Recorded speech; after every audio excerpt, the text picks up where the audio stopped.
Yo, what's going on, y'all? It's Combo Breaker 99 back on the fight front once again. Make sure y'all subscribe. Back with another quick video here on Tank Davis versus Yoriokas Gamboa. Now, I already did like a full episode on the jabeffect.com on the new Jab podcast episode. I'm with my partner Boxing P. We already kind of went in on, as far as more in depth on, our Tank Davis performance and Gamboa's performance.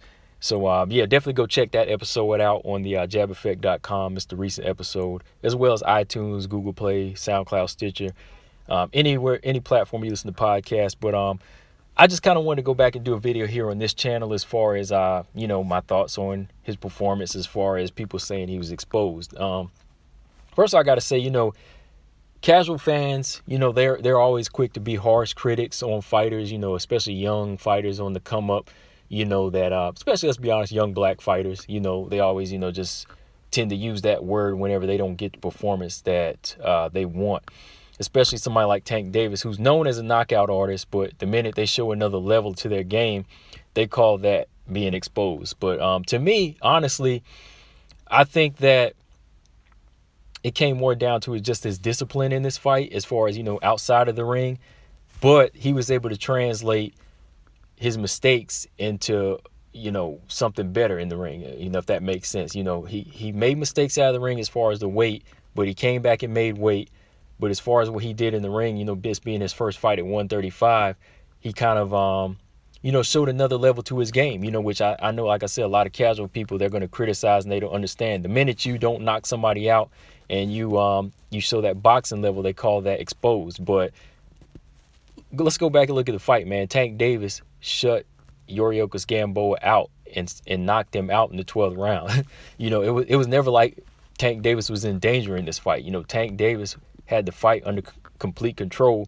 He was just in there dealing with a veteran who wanted to survive and didn't want to go down.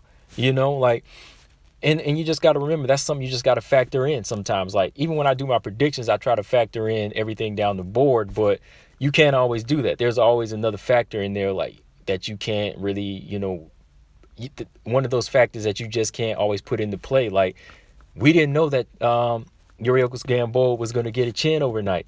We didn't know that he was going to use the holding all night, excessive holding there, keep him in there. We didn't know he was going to be hitting Tank Davis with 3-piece combos like he was doing, So all of that in there made Tank have to think twice about trying to be the one-dimensional dog. He had to go in there and think. He had to go in there and counter and back Gamboa up and box him. A lot of people have to understand that he had to break Gamboa down to the body with shots, to open up the head.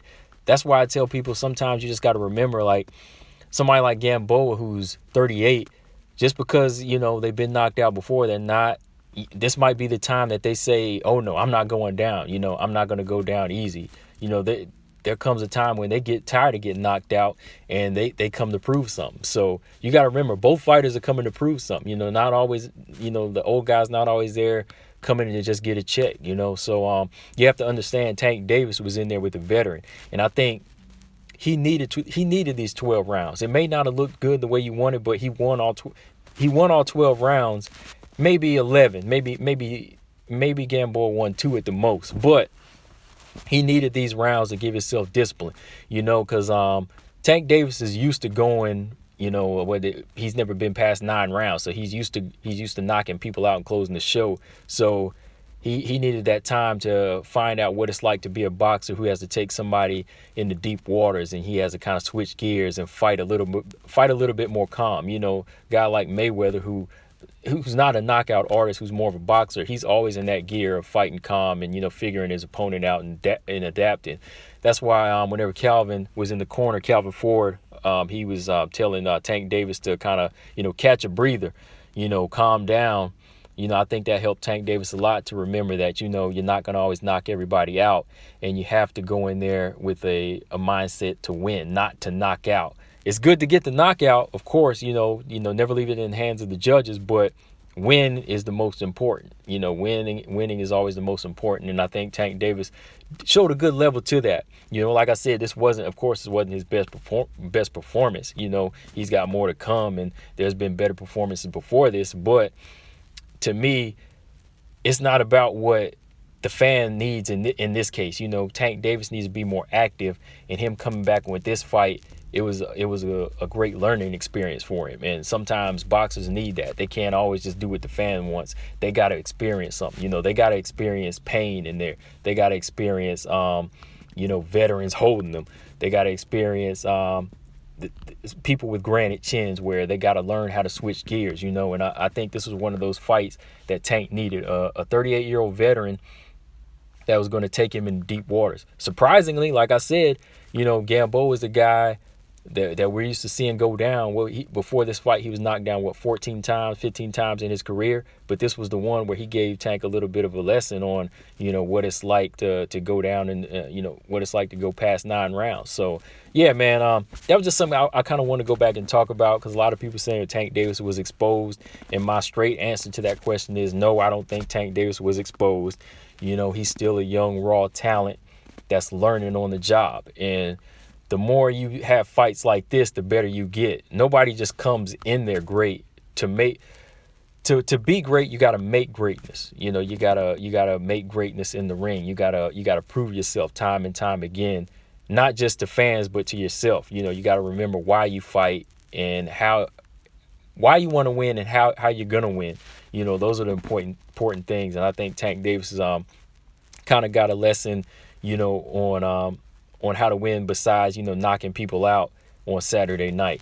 But yeah, man, that's really all I got on this one. But I do want to say this, you know, shout out to Tank for saying that, you know, he'll fight everybody from Leo Santa Cruz to Vasyl Lomachenko.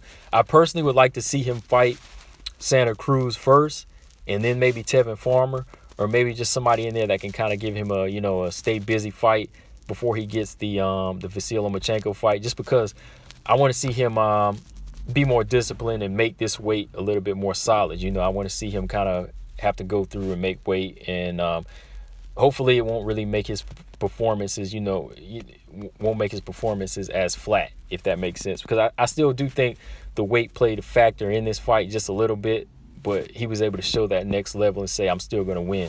But let me know in the comment section, guys, what you think. Do you want to see him fight Vasyl Lomachenko next, or do you want to see him fight Santa Cruz? I'll take the Santa Cruz fight, because I think that's still a good, entertaining fight, because, you know, Santa Cruz, he brings it, and, you know, Tank's going to bring it. But, real quick, too, man, like, one thing you got to give Gamboa credit for is the shots he was taking, because Tank Davis he's not just like a hard puncher. You know, he's an accurate puncher. You know, he's an accurate puncher, and he's a power puncher. So the way he was hitting Gamboa square on the jaw with some of these shots, and you could hear that sound, that click sound. I was wondering how Gamboa was taking these punches, man. Gamboa was taking square Tank's shot square on the jaw.